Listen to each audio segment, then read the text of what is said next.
এর আগে আমি প্রচুরবার প্যানকেক খেয়েছি রেস্টুরেন্টে, বাট আজ ফার্স্ট টাইম আমি ট্রাই করলাম, কারণ এতটাই গরম যে কলাগুলো পুরো পেকে শেষ হয়ে গেছিলো। তো আমরা প্রথমে কলাগুলোকে আরও ভালো করে ম্যাশ আপ করে নেওয়ার পর সেটার মধ্যে একটা দিয়ে দিলাম ডিম, তারপরে আমরা দিয়ে দিলাম বেকিং পাউডার, বেকিং সোডা এবং ময়দা। তো এই তিনটে জিনিস আমরা ভালো করে মিক্সড করলাম। মিক্সড করার পরে সামান্য পিঞ্চ লবণ আমরা এটার মধ্যে অ্যাড করব, এবং তারপরে একটু তোমরা যেরকম যে পরিমাণ মিষ্টি খাবে, মিষ্টি খেতে চাইলে চিনি এটার মধ্যে অ্যাড করতে পারো। আমার কড়াইটা একটু কালো হয়ে গেছে, সো ডোন্ট মাইন্ড গাইস। তার মধ্যে আমরা একটু সামান্য সাদা তেলের মধ্যে আমরা মিশ্রণটাকে ভালো করে দিয়ে দেবেন, যেরকম তোমরা মালপোয়া ভাজো ঠিক সেরকমভাবেই দেখো প্যানকেকটা রেডি হয়ে গেছে।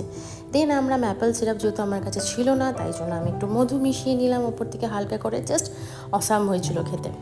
সো বাড়িতে যদি তোমরা প্যানকেক বানাতে চাও তাহলে তোমরা এভাবে বানাতেই পারো, খুব ইজি পদ্ধতিতে।